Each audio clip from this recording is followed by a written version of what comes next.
विद्यार्थियों, पिछली कक्षा में हमने भारतीय राष्ट्रवाद के उदय के कारणों के बारे में चर्चा की थी। कुछ स्थायी कारण थे और कुछ तात्कालिक कारण थे। उन्हीं तात्कालिक कारणों में एक जो सबसे महत्वपूर्ण तात्कालिक कारण है वह है भारतीय राष्ट्रीय कांग्रेस की स्थापना। ये महत्वपूर्ण तात्कालिक कारणों में से इसलिए है क्योंकि भारतीय राष्ट्रवाद के इतिहास में जो प्रथम संस्थागत जो प्रयास था वो इसी भारतीय राष्ट्रीय कांग्रेस की स्थापना के साथ शुरू हुआ था। उससे पहले एक संगठन के रूप में, एक संस्था के रूप में कोई ऐसा संगठन या संस्था नहीं थी जिसने कि राष्ट्रवाद के उदय के बारे में बात करना शुरू किया या उसको एक आंदोलन का रूप देना शुरू किया था। हालांकि भारतीय राष्ट्रीय कांग्रेस से पूर्व भी 1838 में लैंड होल्डर सोसाइटी जो बंगाल के जमींदारों से संबंधित थी, 1843 में ब्रिटिश इंडिया सोसाइटी जो कि 1851 में उसका विलय ब्रिटिश इंडिया एसोसिएशन में हो गया, 1852 में बॉम्बे एसोसिएशन, ये आदि ऐसे संगठन थे। लेकिन इनका दायरा और क्षेत्र संकुचित था। ये केवल अपने सदस्यों के जो निजी हित हैं उनके बारे में ही ये बात करते थे। 1857 की जो क्रांति हुई उसके बाद एक नई राजनीतिक चेतना का संचार हुआ। अब लोगों को यह लगने लग गया कि हमें एक व्यापक और बड़े स्तर के संगठनों की आवश्यकता है जो कि हमारी जो राजनीतिक जो जागरण है और राजनीतिक जो चेतना है उसको विकसित कर सकें। तो इसको लेकर भी कुछ प्रयास हुए, जैसे 1866 में ईस्ट इंडिया एसोसिएशन नौरोजी द्वारा, 1875 में शिशिर घोष द्वारा इंडियन लीग, और 1876 में इंडियन एसोसिएशन सुरेंद्रनाथ बनर्जी और आनंद मोहन बोस द्वारा। इन सभी में जो 1876 का इंडियन एसोसिएशन है यह एक ऐसा संगठन था जिसने भारतीय जनमानस में तात्कालिक राजनीतिक व्यवस्था के संदर्भ में एक सशक्त जनमत तैयार करने का कार्य किया था। इसलिए इसको एक ऐसा संगठन माना गया है जो प्रथम बार अखिल भारतीय स्वरूप का रूप ग्रहण कर रहा था। लेकिन इसका दायरा भी संकुचित था क्योंकि ये भी बंगाल तक ही रहकर सिमट गया। और इसके बाद अब भी भारतीयों के मन में यह थी कि हमें अभी भी एक ऐसा संगठन की आवश्यकता है जो हमारे आंदोलन को गति और दिशा प्रदान कर सके। इस दृष्टि से यह नहीं कि केवल भारतीय ही प्रयासरत थे। जो एक अंग्रेज़ अधिकारी हैं A.O. हुम, उनको भी जो उदारवादी थे उनको भी यह लगने लग गया कि भाई वाकई में एक ऐसा संगठन होना चाहिए जो इस प्रकार का जनमत तैयार कर सके जो कि शासन के दोषों को बता सके और उनका प्रचार प्रसार कर सके भारतीय जनमानस में। इसी दृष्टि से A.O. हुम ने 1883 में एक पत्र लिखा जो कि इलाहाबाद के स्नातकों और शिक्षाविदों के लिए दिया, जिनमें राणा डे, नौरोजी, सुरेंद्रनाथ बनर्जी, इन लोगों को पत्र लिखकर उन्होंने शिमला बुलाया और अपनी योजना प्रस्तुत की, जिसके बारे में बताया कि भाई हमें एक ऐसे संगठन की आवश्यकता है जो इस प्रकार के कार्य कर सकें।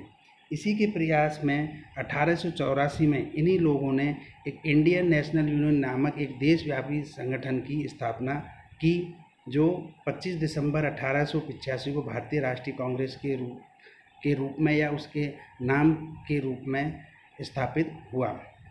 हालांकि उसका जो प्रथम अधिवेशन है वो पूना में होना प्रस्तावित था, लेकिन प्लेग फैलने के कारण वो पूना में नहीं हो पाया और 28 दिसंबर 1885 को उसका प्रथम अधिवेशन बम्बई में रखा गया और W.C. बनर्जी उसके प्रथम अध्यक्ष थे।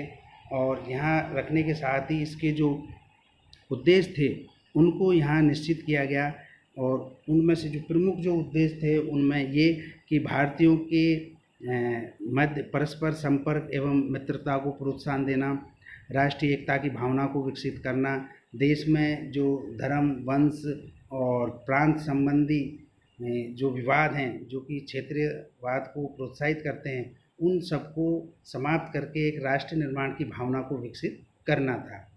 इसके साथ ही इन्होंने इस अधिवेशन में 9 प्रस्ताव संबंधी एक मांग को भी सरकार के समक्ष रखा था, जिसके अंतर्गत जो शासन अधिनियम है उनकी जांच के लिए एक रॉयल कमीशन की नियुक्ति की इन्होंने मांग की, सेना के व्यय में कटौती की इन्होंने मांग की, ICS की जो परीक्षा है उसको भारत में ही करने की इन्होंने मांग की और जो बर्मा है उसको भारत से अलग करने की मांग की। इस प्रकार और भी जो मांगें थी जो कि उस समय एक सोचनीय विषय थे, उन सबको इन्होंने अपनी मांगों में शामिल किया था। ये तो होगी बात कि इसकी किस प्रकार से भारतीय राष्ट्रीय कांग्रेस की स्थापना की गई।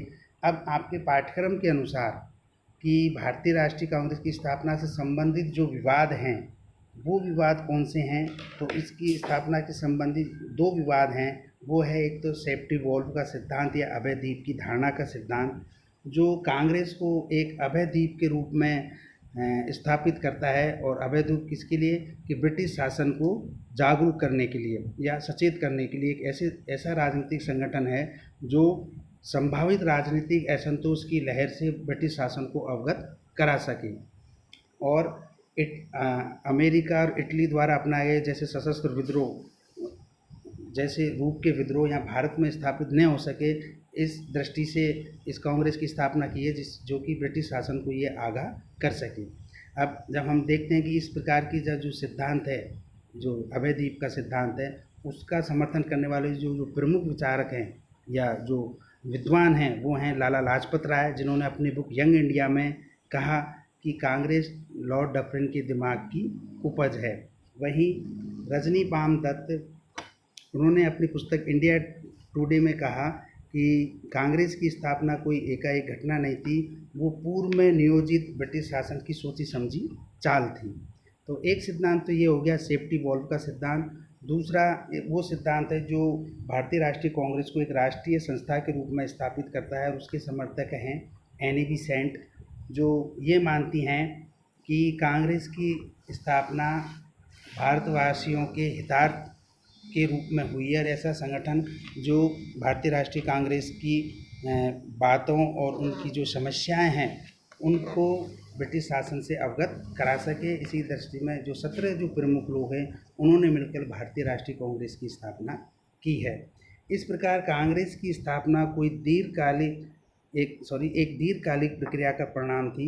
समाज के विभिन्न तबके के लोग जो अपने हितों की सुरक्षा के लिए आंदोलन एवं संगठन का रास्ता अपनाने के लिए प्रयत्नशील थे, और इन सभी प्रयासों को एकताबद्ध और संगठित किसी राष्ट्रीय संस्था की उनकी आवश्यकता थी, और इस आवश्यकता को पूरा किया भारतीय राष्ट्रीय कांग्रेस ने।